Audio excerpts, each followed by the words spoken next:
Hello, everyone. Welcome to the Love Her podcast.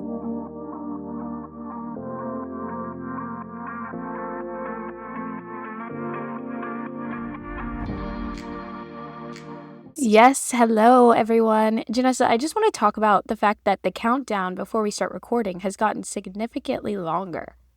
It's gotten so slow. I don't know why. Did the app that we use update in the midst of our break? Because now we're just sitting. It used to lag after every time it hit 1, and now it doesn't. So maybe that's why. Well, now the 1 just stays longer. So maybe they just extended the 1 to get rid of the lag. So it's lagging, but the 1 doesn't go away. That's so true. Which was a smart move on their part. Because we would always have to redo the intros. Yeah. So. But anyways, we just had to say to you guys, in the last episode, we talked about the 1 being so long in the beginning because we were like, what is going on here? But yeah.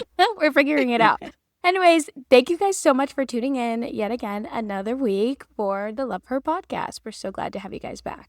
Yes, another week where right in middle of summer for Nyia, it is hot girl summer. Janessa, it is hot mom summer. Hot dog mom summer. It is getting hot in here. So I don't know about you, Nyia, but down south in Charlotte, we're staying inside because... That is so funny. Yeah, no, I like to be out and about, but I also have only ever known this weather like my whole life. That's true. That's true. So if I stayed inside, I'd be inside every year for my whole life. That is true. You're not wrong. But we don't have any water. Do you guys have bodies of water near you? Apparently, there's only man-made lakes in Charlotte. Yeah, same. So we don't, but I haven't been swimming in it. No. Have you heard of Lake Lanier here, though? No. Oh my gosh, wait. This is not what we were going to talk about on this episode, but I have to tell you about Lake Lanier. So I don't fully know the history behind it, but apparently word on the street is Lake Lanier used to be a very wealthy Black community in the South. And so obviously they didn't like that it was a wealthy Black community, so they flooded it completely. And then they turn it into a lake, and now it's Lake Lanier. What? Yes, so people, like especially Black people that go, strange things happen to them all the time. Like kids die, people lose stuff. Like a kid will be in a very shallow area, and they'll go underwater, and they won't come back up. Yeah. Like that's crazy. No, people say our ancestors don't want us going there. Oh, I'm getting chills because that's like a man-made lake that they have here, and like a lot of rich, wealthy white people own houses on it, and all kind of things. But yeah, they say all the time, like, Black people should never go to Lake Lanier because things happen to them all the time, every summer. Like for the 4th of July, I had a friend that wanted to go, and I was like, heck no, I will not be there. And then literally by the end of the day, there was like some crazy freak accident that had happened on the lake that day. And I was like, I told you, don't go. Like our ancestors do not want us there. Not on the 4th. Not on the 4th. That ain't our holiday. Not our holiday. But yeah, we have a lot of man-made things like that too. And like Lanier is just one of them that I will never go to. But yeah, that's the only thing that sucks about living in the South and living in a city that's blocked off and there's no water is I need a beach. I know, but I can't be doing the sand. Like I went to the beach a few weeks ago and it's like a sensory thing. I don't like the sand. So I was actually talking to somebody yesterday. I was like, do you like the beach? Because there are 2 types of people. You could like the beach or like to look at the beach. And there's a difference. There is. And I feel like you're one of those people that enjoys looking at the beach, but sitting there all day in the sand and all that is not your cup of tea. Yeah. See, I like it if I'm like chilling in a tide pool or something. Right. But I also like the beach. There's always just so much going on. Yeah. Like the people are a hot mess. I'm hot. Like it's just. You're overstimulated. Yeah. I am.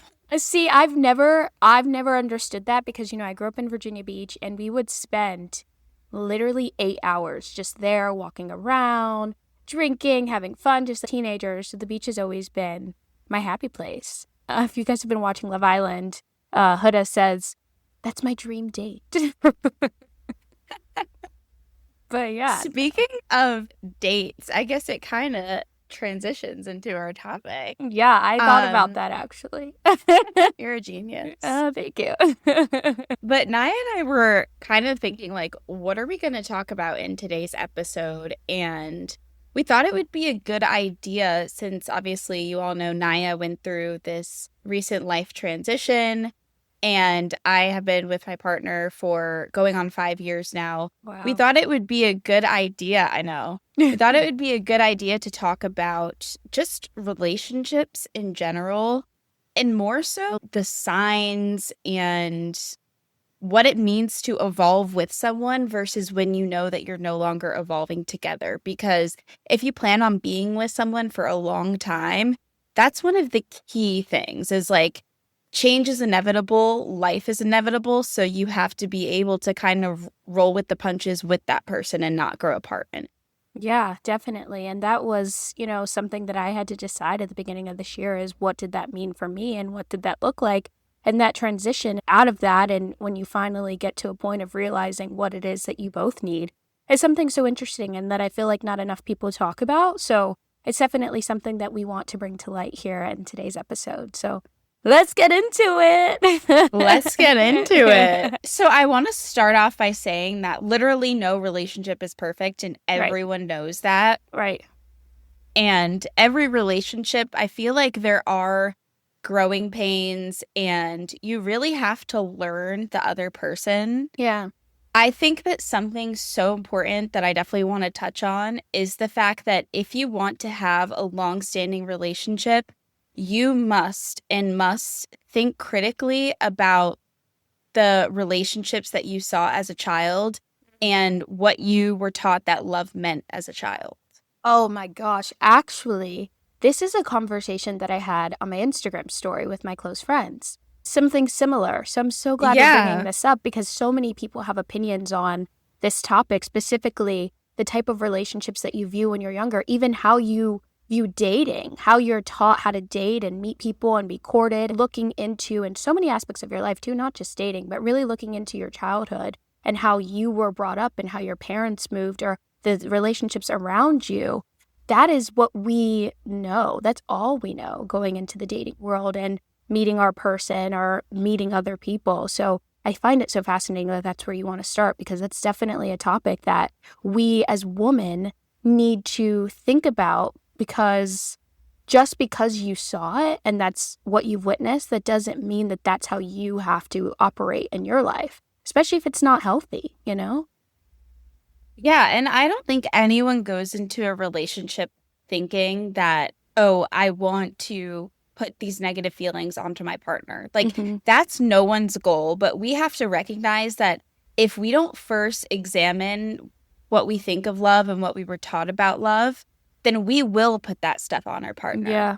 It's not just like, oh, I hope I don't do that. It's like, no, if you don't fix it, you will do it. Yeah, no, seriously. And that's where it goes into you really have to work on knowing yourself before you can even have these expectations of somebody else, Because we all come from different places and spaces. And I really don't think that I know anybody with a healthy, normal, whatever you want to call that, family dynamic. So when two people come together, those issues do arise. And it really does take you deciding if that is something that is going to continue with you and your life and your goals for your future, or if you decide that it's not. And, I know before we started, we mentioned that we wanted to really talk about how you know when it's time, how you know if that is somebody that you are going to decide to stick it out with, or if it's somebody that you're going to walk away from, because that within itself is a very hard decision to make and a lot of women struggle with. I mean,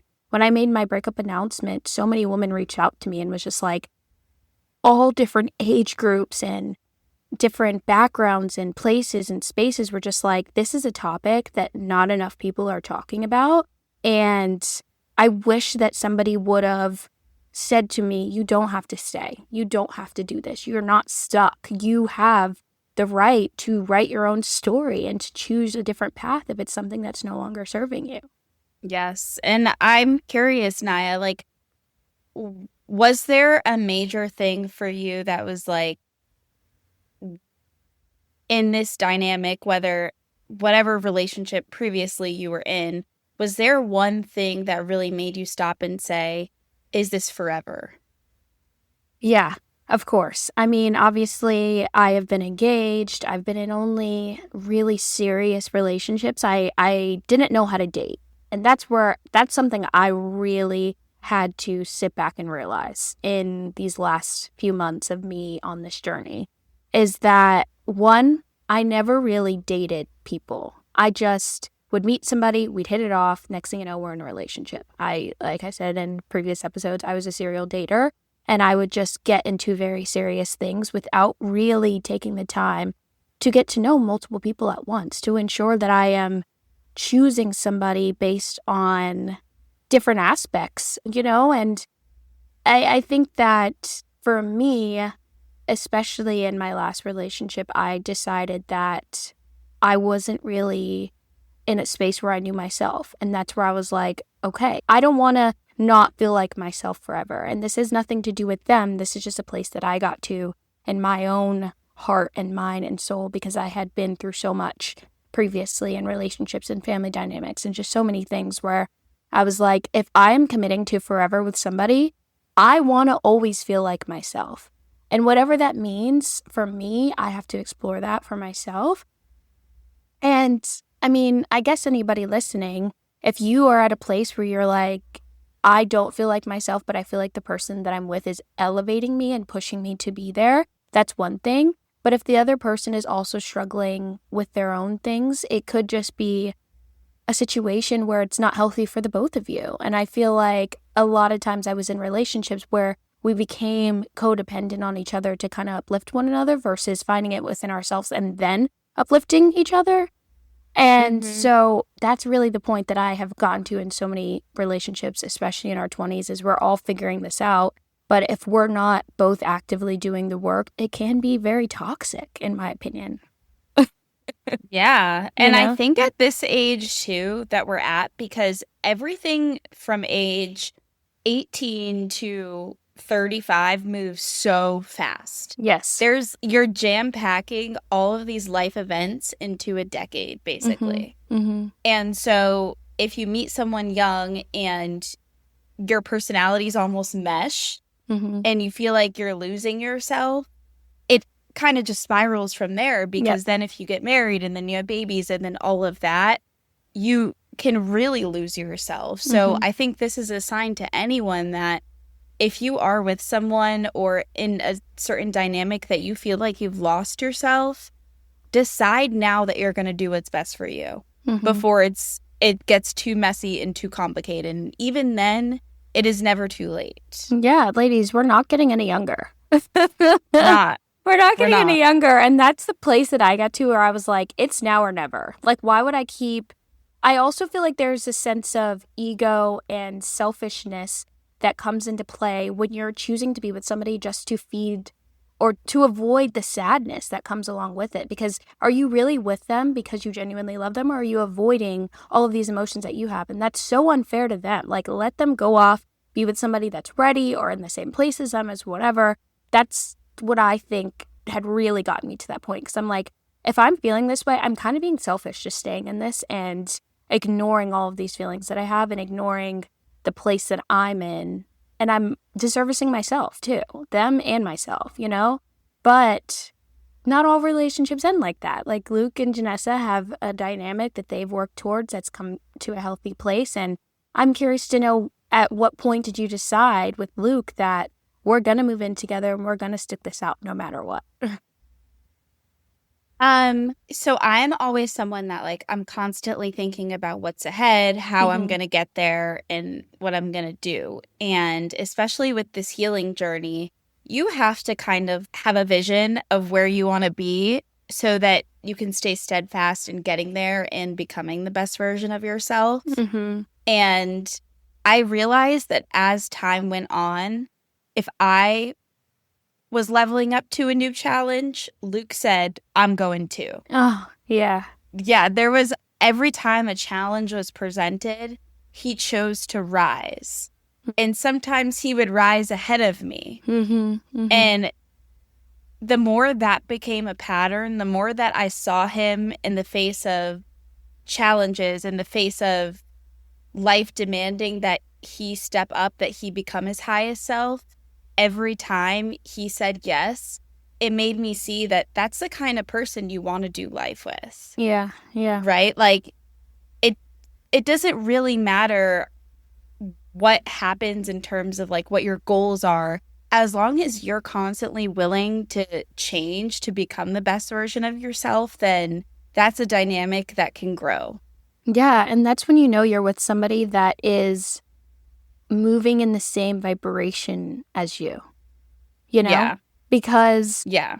it's one thing for you to decide on your own, like, hey, I want to do better. I want to go to therapy. I want to make these changes in my life. But it's another thing when you're in the same space with somebody else, living in the same home, having a relationship, whatever it is, and they see you doing it and they're like, oh, I also want to take this move, you know? But there are so many Yeah. situations where you make that decision on your own and that other person is like, you do you. Like, that's not what I want.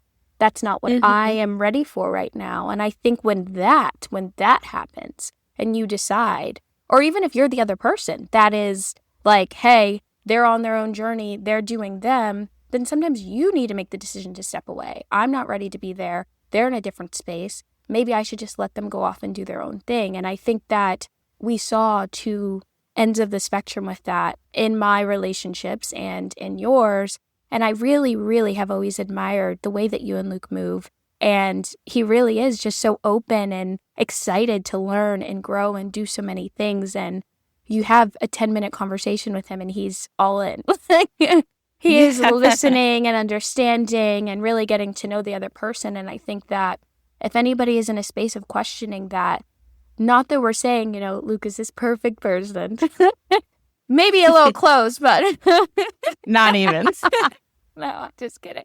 We love you, Luke. But being in a space also with you, Janessa, too, like if you see Luke wants to try something new or explore something new, you're also willing to step up. I think that that's when you know you have a good team dynamic because it's so much more than love. That's what I realized. Like, love is not enough to keep somebody together. Not. It's really not. Also, another thing that I notice is, so like you were saying earlier, how you always kind of were in relationships. I never was in relationships. I just always dated. It never got to the point where I invested in someone. It was kind of like I was shopping for the same kind of man over and over and over again. And then I one day woke up and I was like, why am I going for the unavailable man? Why am I going for the man that likes me for superficial things? Like, just why? And then after I had that realization, I met Luke a month later. And one of the first conversations we had was about how we believe in manifestation, how we believe in the law of attraction. And I think when I found someone that didn't just love me for what I looked like, but who I was on the inside, yes, it changed everything. Because Luke is not the kind of guy I would have gone for in my younger years, but just marry the nice guy, honestly.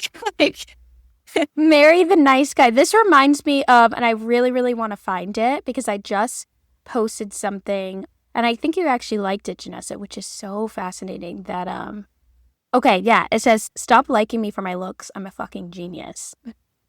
Yeah. And that's exactly what you said. Like, honestly, now in this space when I'm dating and meeting people, something that I ask them, and I've asked a guy this, I'm like, what is it that you actually like about me? Besides the fact that you think I'm hot. Tell me what else you've picked up from the conversations that we had. And honestly, he couldn't give me much beyond the fact that he thought I was hot. And I was like, okay, well, that's all I need to know. Because Thank you next. Thank you next. If you're listening to this, sorry. But no, seriously, I just realized that it's so much more than the superficial things, and that only takes you so far, Like, obviously, we all want to be this hot trophy wife, but what else is there? What else is there that you see in me besides, somebody that's just going to be on your side and be hot, Like, I'm not a freaking purse. I'm not a little dog. I'm not a purse dog. I'm not a purse dog. I know I'm short, but no, there's just so much more to people that I realize I want to make sure that the next person that I'm with sees in me and understands in me and uplifts that those other sides of me. And when I am in a space where I'm like, it's time to elevate, that they're on the journey, they put on that backpack and they come along with me. And I think that if you don't see that in your current relationship or in your current life, either have that conversation with your partner or rethink the situation that you're in. Like, I keep telling people I'm on my 5th life now. At this point. I wasn't afraid to start over for the last 4. So, yeah, it's fascinating. For sure. Yeah, and I think like with that point, not being a purse dog, when your partner sees you as someone that is like the smartest person they know, as the most capable person they know, especially when you're a female and your partner views you that way, it creates this level of trust where like, I know Simba's not a child, but Luke knows that I will take care of him to my fullest, and he never has to doubt that. He knows that I'm capable of doing things on my own. He knows that I could do whatever I wanted to do. And there's a level of trust that no matter what, he knows that I'm secure within myself. Yeah. Yeah. And I think that's really important. And it goes back to what you were talking about earlier of how you don't want to ever lose yourself. In a relationship that is good, you should feel like yourself to the fullest, but stronger, because after you go do your boss girl things, you can come home and you know your man's going to take care of you. Yeah. Or it's just about having that person that supports you, uplifts you, but there's a trust there that you can still do it on your own. Yeah, yeah. And I think that's definitely something that I've struggled with in past relationships. You should never lose sight of who you are because they're not trusting you. They're not trusting that what you're putting out there, something you've said or done, isn't going to affect you guys. The dynamic that you two have should be built in trust and love and respect always. And that's something that I really had to learn, because I guess I've always moved in the space of like, yeah, things will happen, but if I love this person, I'm going to stick it out no matter what. You don't have to stick it out no matter what. You really don't. If you don't feel like it's healthy, if you don't feel like it's something that's meant for you, you can leave, and you should, because that's only holding you back from meeting your person, from meeting the person that is going to match your fly, that is going to uplift you and move and put on that backpack and have that trust for you. Because all of those other people are just stepping stones towards the highest version of yourself and the family you want and that life you want and your dream person that is going to be that person for you. And I think that that's something I always tell people now that are really struggling in a space like that have come to me and said, how do you know? I'm like, if you're afraid to leave, just think about how fearful it is to spend the rest of your life with the wrong person. Yeah. The thought of that, I'm like, oh, absolutely not. Imagine your person is out there and you never meet them in this lifetime. Isn't that more scary? Imagine still walking away, just having to do it years later and wasting your youth. Yes, right. Do it while you're hot, young, and happy. Yeah. You know? And I also want to kind of bring up the topic of dating because, you know, we mentioned that in the beginning of the episode. And this is something that I actually posted on my close friends. If you're on there, hey, sorry if you're not. It's only for the girls, some guys and the gays, okay? But I did want to bring this up because that is something that we are also not taught how to do, you know? Yeah. And yeah, especially as girls. Yeah. And that's something that I realized apart from my past dating experiences in this time. I have realized I never knew really how to date anybody ever, not even myself. Yeah, that's so true. So how did you kind of navigate dating when like you've never truly done it before? Like you said, I had been in relationships and you were dating. Like you had never fully committed to a person. I was always committing. Like it was like, okay, we're hitting it off. we're a relationship. I have lived with 3 different partners. Wow. You didn't know that? No. I knew No, about 2. no. I was like, go hard or go home. Like because it was also something that I was craving within myself. Like I wanted love. I wanted a serious love. I wanted something so deep and emotional all the time. And I never gave myself the space to just date and have fun and meet all of these different people and just live life. I always thought that if I met somebody, now's the time to explore that on a deeper level, and it doesn't have to be that. It doesn't. Yeah. You can just flow with it and then be friends. And if something comes out of it, then so be it. But if not, then you move on to the next. Yeah. I feel like generally, this is a generalization, but women tend to be the ones, like you were saying in your story, that want to get in relationships. And men are seen as the ones that want to kind of fool around, date around, whatever. Do you think that's something that was put on by society, or do you think it kind of depends on what we saw growing up? I think it's a combination, for sure. Yeah. Because there is that societal pressure as women, especially as we get into our late 20s, as we get into our 30s. If you want to have a child, you become of the age where you're a high-risk pregnancy and, just like it's hard in these streets. Like it's that pressure on top of the fact that a lot of us don't come from healthy family dynamics where we're craving that affection and that attention, and we want to change that narrative and we want to change that generational pattern. But how do we do that if we're not seeing and being guided in a healthy way of doing so? And so I always wanted to change the family dynamic. My parents divorced at a really, really young age. I was about 3 or 4 when they divorced, and then they've both been married 3 different times. Like, I haven't really seen a healthy family dynamic. So I wanted so badly to have that commitment that I never saw growing up.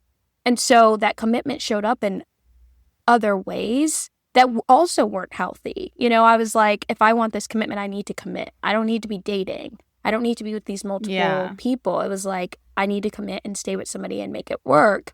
When there is a balance in the two, you don't just commit to everybody that you are interested in. You don't just commit because there's fire and there's this honeymoon phase and whatever. Like, you can date, and I think you should. And men do. They date around. They have those moments. And as I'm in this single era, I was at a party maybe about a month ago, and probably one of the most gorgeous men I've ever seen in my life walked in. I am sorry, and I hope he never sees this. I'm not giving any more information because I don't want to hype his head up, but he was probably the most gorgeous man I've ever seen in my life, and I literally had to walk away. And I don't really feel that way about people, but I had, for years I've had my head down. I was in a relationship with a woman. I wasn't looking at men. So this was just a moment for me where I was like, oh my gosh. So as we're moving through the party, he ends up coming over. He's talking to me, whatever. Ends up getting my number. But I see him doing the same to other women in the party. And in that moment, I was like, dog. Like, how dare you? But also, I was like, wait, why can't I do the same thing? Like, he's a single man. He is getting to know women. He is having his fun. Why don't we do the same thing? Why aren't we exploring our options? Why aren't we having our fun? If we see multiple attractive men in a room, why can't we get to know all of them? Yeah, and why do we feel like a sense of shame about it? Exactly. Society, and that's where the societal pressure comes in. Yeah. Yeah, that's true. I feel like women in a space that are hopping around and being flirty, they're immediately labeled flirty, a hoe, a this, that, you're easy. But like when men do it, it's just like, we now go after the woman. It's like, well, what does she have that I don't? When it's like, hold on, he's the one that approached her. She's just doing her thing. She doing her thing. So just changing that mindset during this period for me was like, oh, whoa, like I don't have to be in this bubble that society and that I have put in myself. I don't have to be this committed wifey to all of these different people. I can have fun. I can date. I can get to know them. I can figure out what I want, what I don't want, whatever. and that be okay. And I've realized when you actually communicate that to men, they love it. They're like, oh, Yeah. bet. They're like, this is what I've been waiting for. Exactly. And so in the midst of that time, you really get to know yourself and you get to know other people, and you have the zero commitment to anybody but you. And Wow, that's that's empowering. Yeah, it's been very empowering for sure. That is amazing. And it's given you this freedom to learn yourself, learn like how you operate in these situations, and literally shop around. Shop around. You should. You should have your options until you feel like you are really connecting with one person that has majority of the things that you want in a person, for sure. Yeah. Yeah. Wow. I mean, a lot of people we're gonna see women have their benches now. They so ladies, should. Get your benches ready. You should have a roster. Why don't we have rosters? Rasta. You heard her. You heard her, ladies. Get your rosters rolling. Get your rosters rolling. I mean, I remember Janessa before Luke. Listen, she's modest over here, but listen, she had her fun prior to Luke. I shopped. Yes. Okay. As you should. And I think that transpired into the relationship that you have now because you had your fun. You did the dating. You had the guys, the attractive ones, the athlete, whatever, you know? You had your period of getting to know yourself, and then it only elevated when you met somebody that met your fly, you know? Yeah. And also when it comes to dating, I think what we tend to do is we tend to go for the same type. But, and I'm not sure, Nyia, what you've been doing with this, but also like if you're dating, go for different kinds of men. Yeah. Yeah. And I'm not even just talking about appearance-wise. I mean, like, personality-wise, because obviously we all know ourselves and our own personalities, and we think that because we're a certain way, we need another personality type or a specific personality type, but sometimes that may not be the best thing for you. Yeah. Like, for example, I always thought I wanted someone that was, like, I don't know, I guess not, I don't want to say controlling because that's not the right word, but like super firm, I guess. And now in hindsight, I realize that would not be good for me. That would actually probably be very volatile for me. Yeah. So like explore the personality types. What do you like in a guy? What you don't, because that's going to determine what kind of man you end up with. Yeah. Yeah. And there's so many options and so many things that you could explore. And so many different type of people. Like, truthfully, have your option so that you can decide. But be transparent with them, too. Like, say, like, hey, I am dating around. Because, like I said, when you tell that to them, they're like, okay, bet. Like, so am I, you know? And if it's a guy that really does have interest in you beyond the dating around, I think you will know. He'll express that to you. Like, hey, I do see this beyond that. Or I'm not looking for that right now. Or whatever the case is. And what's meant for you will always be. And I feel like especially when you're moving in your highest version of you, that will come back around. But I mean, like we say, have your options and have your fun while doing it, because you shouldn't let the societal standard or your past or relationships or whatever keep you from truly becoming that highest version of you and then meeting the person that matches that. And remember, although it's the people in our lives are so important, at the end of the day, this is a solo mission. Yep. It is. You are birthed alone and you die alone. So you should be with someone that enhances your life, not that becomes your sole purpose of life. Yes. You should be with someone that complements you, not completes you. Honestly, we need to put that on a t-shirt. Yes, because I was literally going to say, as you are moving and as you are elevating, they should be in addition. They shouldn't be something that you need, something that you have to have. It should just be in addition to what you have already built for yourself. Yes. You know? And I think we can end on that. And that's the knowledge we have. Gosh. Well, honestly, I just want to tell all the single ladies out there, good freaking luck, because I know what it feels like out in these streets, and these men, they are interesting.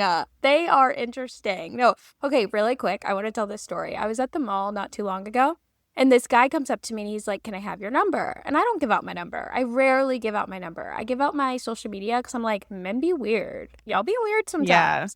And so I said that to him, and he was like, "Yeah, men do be weird." It's like, yeah, so be safe. Be safe, be smart, Be safe. but have your fun. Be too. safe, ladies. Yeah.